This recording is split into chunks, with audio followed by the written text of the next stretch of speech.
Prosesi tari sufi adalah pesan nilai-nilai cinta dan kedamaian yang diajarkan Jalaluddin Rumi melalui tariannya.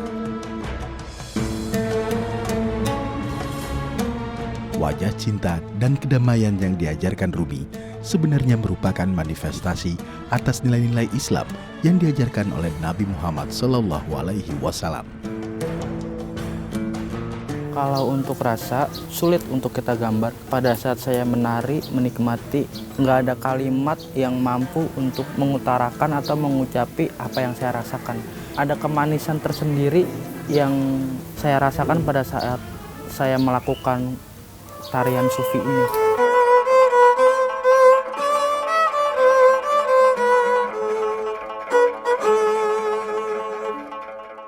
Menarilah, jangan pernah ragu, karena Yang Maha Satu selalu di lereng kolbu. Kalimat itu buat saya pada saat kita melakukan sesuatu, apapun itu, nggak hanya tarian ini. Kita harus yakin bahwa Yang Maha Satu yang menciptakan kolbu, yang menciptakan diri kita, wujud kita, itu ada di relung kolbu.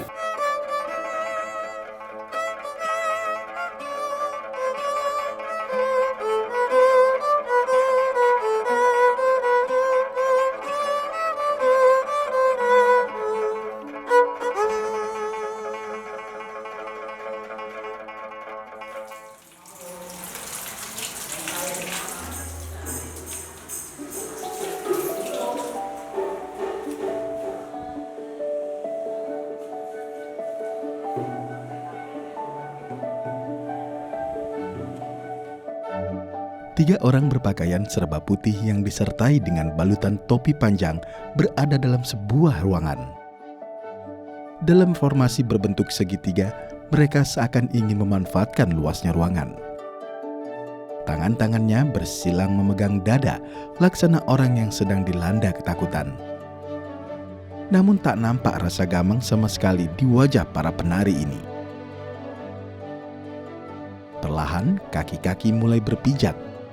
Tubuh pun berputar seiring tenur para penari mulai mengembang.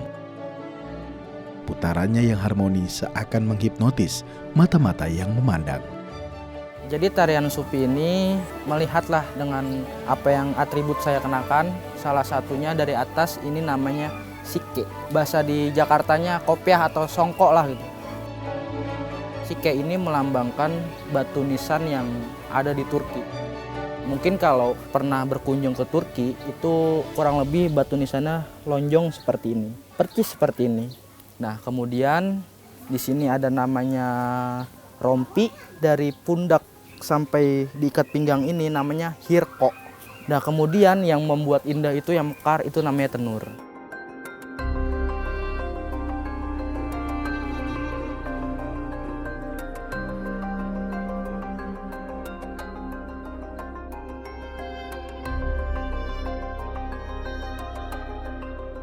Kenapa identik kostum ini berwarna putih, menggambarkan kain kafan.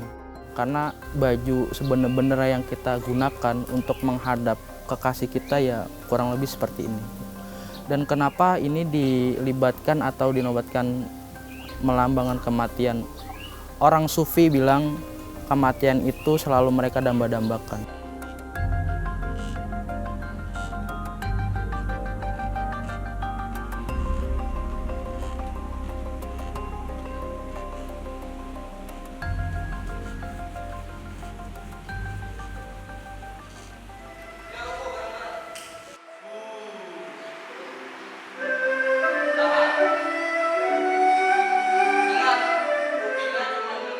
Para darwis atau sebutan bagi penari sufi memulai tarian ini dengan mengawali sikap membungkuk yang dilanjutkan dengan memutarkan tubuh berlawanan arah jarum jam secara perlahan.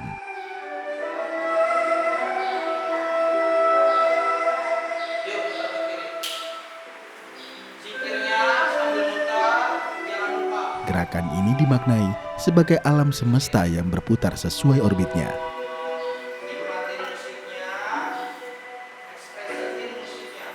Saat berputar, posisi telapak tangan kanan mengarah ke atas, sementara telapak tangan kiri mengarah ke bawah.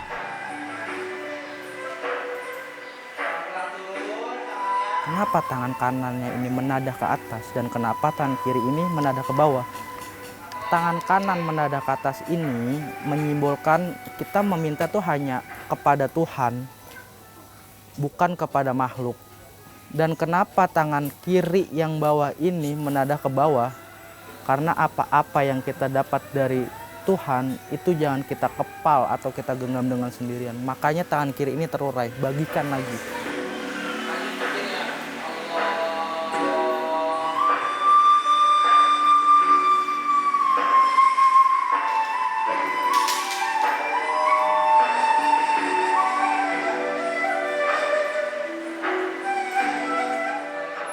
Kita setahu saya itu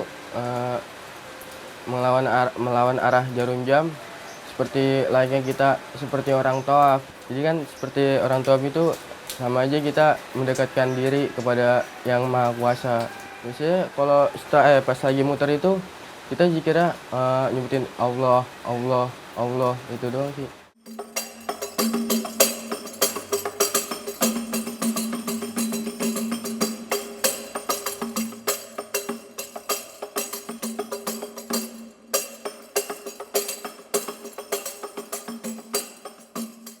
Saya rasakan setelah muter kan untuk mendekatkan diri kepada Tuhan Yang Maha Esa, karena rasa cinta saya kepada Yang Maha Esa. Nah itu yang saya alamin mayoritas 80% itu nggak sadar gitu. Saking fokusnya gitu. Nah, saking fokusnya, saking enaknya, saking cintanya mungkin.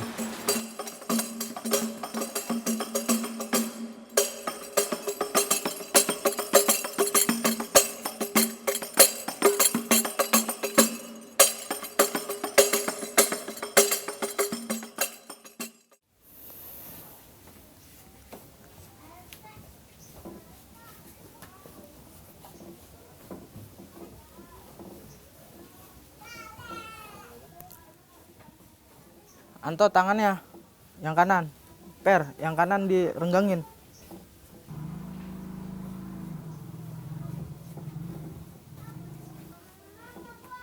Terus pertahanin. Jadi tangan kanannya dikatasin, direnggangin, diurai. Fajar Supriyadi merupakan pemuda asal Rorotan Cilincing, Jakarta Utara yang menghidupkan geliat tari sufi bagi anak-anak di wilayahnya. Nah, nanti kalau turun itu jangan lewatin garis hitam. Berhentinya Bersama di sini. dengan sang adik Persis Anwar garis Pandawa hitam 5, ini, tapi kayak Fajar gini. membentuk komunitas tari Nah, sufi ke samping, Jakarta sampai Utara. kena kuping sampai lewatin sike. Nah, tangannya yang kirinya diginiin nih. Berkat bakat menari yang mengalir dalam aliran darahnya, ia konsisten membagikan ilmunya kepada anak-anak yang ingin mempelajari tari asal Turki tersebut. Kalau berjalannya tari sufi Jakarta ini kurang lebih sekitar mau jalan 4-5 tahun. Saya belajar itu pada saat usia kalau nggak salah 20 ke 21 tahun. Dan ada adik kandung, dia belajar di usia 12 sampai 13 tahun. Dan kalau keponakan itu belajar dari 4 sampai 7 tahun umurnya, kurang lebih seperti itu. Ya, kita mulai dengerin lagunya.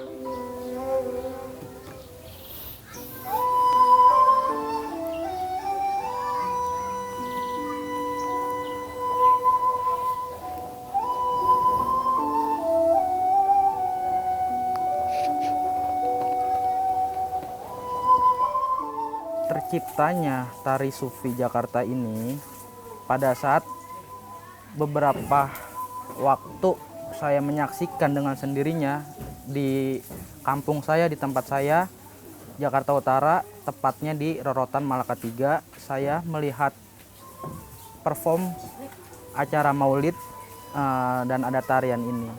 Disitulah saya mulai kenal tarian yang berputar-putar ini. Dan saya bertanya kepada dua penari. Pada saat itu saya bertanya, ini tarian apa? Dan kenapa tarian ini kok berputar-putar? Akhirnya si penari Dua orang tersebut menjelaskan tarian ini tidak membuat pusing dan tarian ini namanya tarian sufi. Dan kalau di Turki itu namanya whirling dervish, tarian yang berputar. Dan mungkin sampainya di Indonesia, kebanyakan di Indonesia itu bukan orang bule, pakai namanya tarian sufi.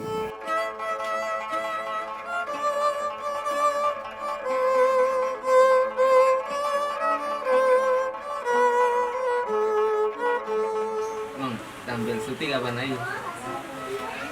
Salah tanggal. Sementara sang adik, Anwar Pandawa V, baru saja lulus dari bangku sekolah. Ia mempelajari seni tari sufi sejak 4 tahun yang lalu bersama sang kakak.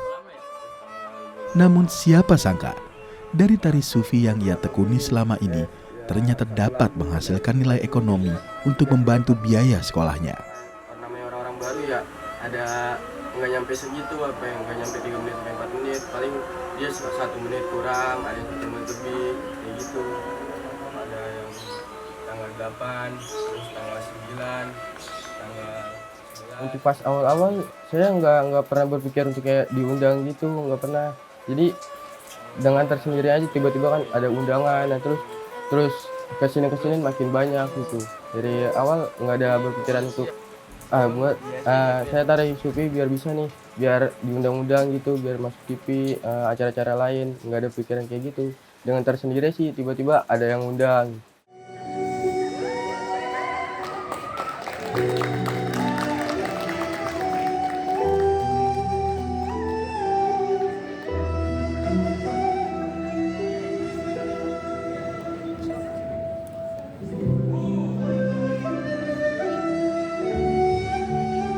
Bayaran dari saya perform itu biasanya saya ngebantu sedikit ekonomi saya kan, dari bisa bantu orang tua, ngasih orang tua, terus juga buat biasanya SPP sekolah pas masih sekolah.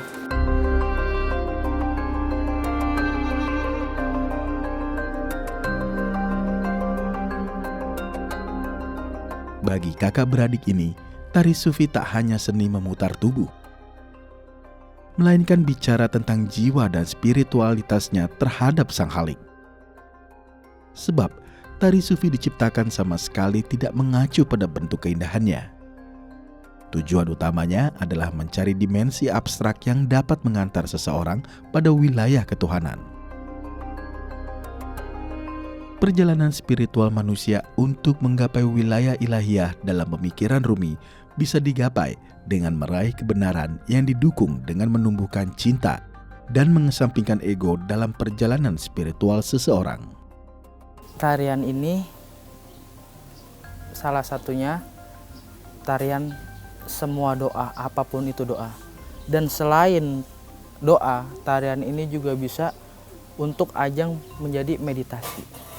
Merasakan ketenangan, merasakan keheningan, hanya menikmati denting-dentingan musik, itu salah satu meditasi. Karena meditasi itu nggak hanya yoga, ada beberapa meditasi, salah satunya ini, tarian sufi ini atau whirling dervish.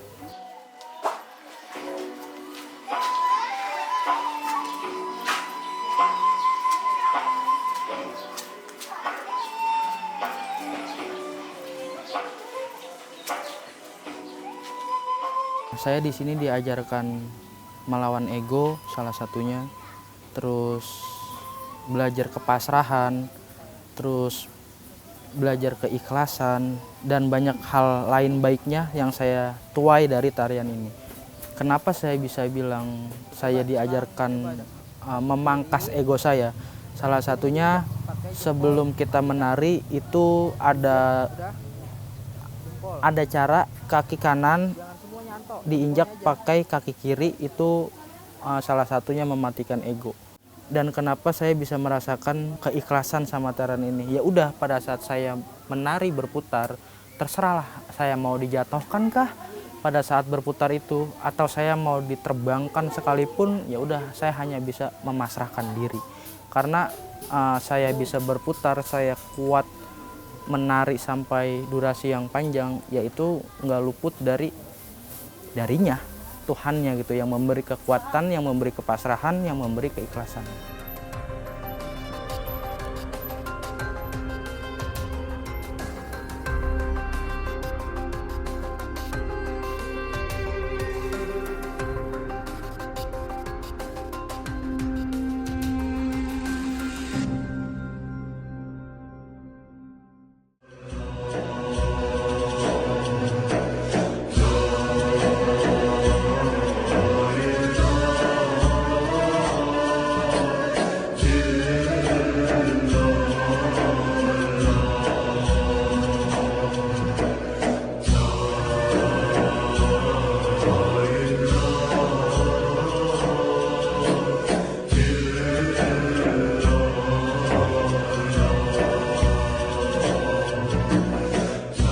seperti tak ingin mati angin. Begitulah perumpamaan bagi Fajar yang tak ingin panggungnya tak dihiasi tari sufi.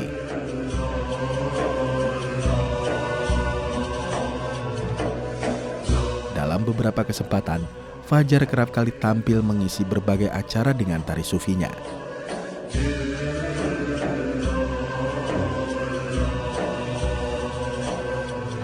Meski tak mematok harga, baginya hal tersebut menjadi apresiasi tersendiri bagi keberlangsungan komunitas tari sufi yang ia bina.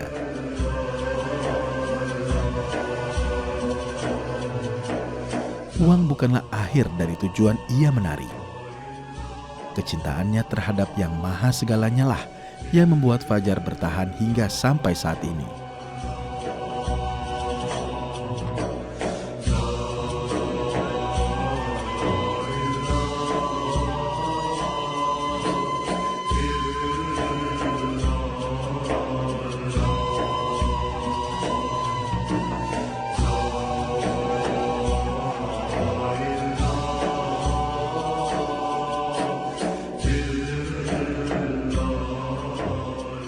Menurut saya pribadi, seni itu bukan ajang atau wadah pendaringan untuk mencari kebutuhan keseharian kita gitu.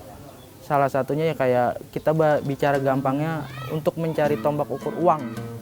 Maka dari ini buat saya, kenapa saya bekerja, karena biar tidak kalau bahasa pesantrennya itu yang saya sering dengar itu tomak, berharap atau meminta-minta.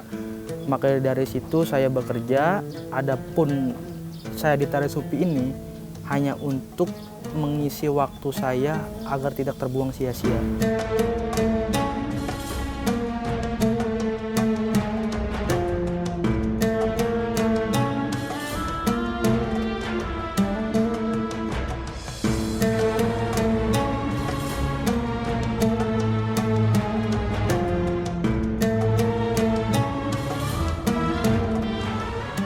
Adapun untuk diundang, dibayar atau segala macamnya itu saya malah nggak tahu kalau tarian ini bisa diundang seperti itu.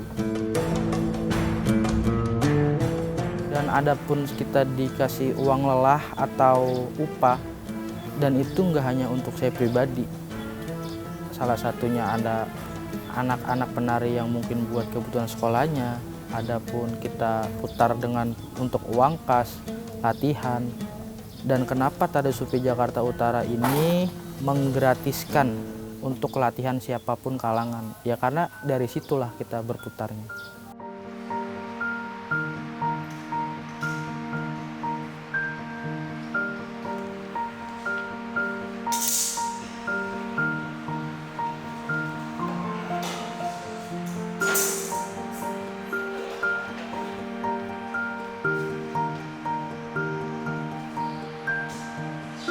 Puluhan insan penari sufi dari Cilincing telah dilahirkan oleh komunitas Tari Sufi Jakarta Utara.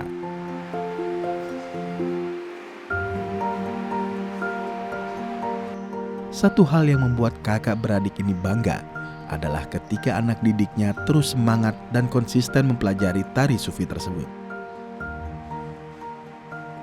Bagi mereka, tak ada waktu untuk tak produktif. Apalagi terjerumus dalam hal negatif yang tak lain akan mematikan semangatnya dalam menghidupkan komunitas tari sufi Cilincing. Sebab Fajar dan Anwar memiliki kesamaan dalam misinya, yakni mengembangkan tari ini hingga dapat diterima di berbagai sektor. Kita tadi sudah wudhu, kemudian sudah tawasul atau doa. Sekarang kita mulai coba latihan tarian sufi. Untuk yang pakai kostum, kita beri contoh untuk teman-teman yang baru gabung. Terlebih dahulu kaki kiri jempolnya diinjak pakai jempol kaki kanan. Ya. Nah, kemudian saya punya misi untuk Tari Sufi Jakarta Utara ini. Saya kepingin khususnya di Jakarta itu sekolah-sekolah, tempat kuliah, madrasah-madrasah atau tempat-tempat lainnya, saya kepingin diadakan atau diwadahkan, disediakan untuk remaja-remaja atau anak-anak belajar tarian ini. Karena Buat saya pribadi ini tidak hanya sekadar tarian, ini lebih dari kata tarian buat saya pribadi. Dengerin musiknya, nikmatin. Tarik nafas, tahan. Buang pelan-pelan dari mulut. Tarik nafas, tahan. Buang pelan-pelan dari mulut. Ya, ruko bareng-bareng. Tahan. Ingat, kupingnya cuma dengar suara saya sama suara musik. Angkat pelan-pelan.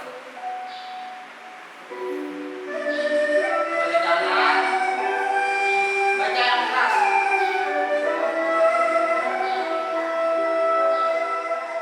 Yuk, berbalik kiri.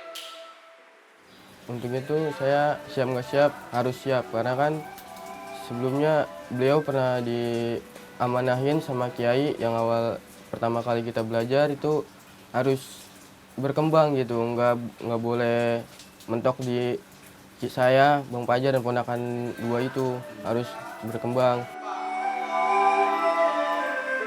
Jadi mau nggak mau saya harus mengembangkan lagi. Kalau bisa ke seluruh Jakarta, kan ini Jakarta Utara. Nah itu saya punya motivasi buat ke Jakarta lainnya kayak Jakarta Barat, Selatan.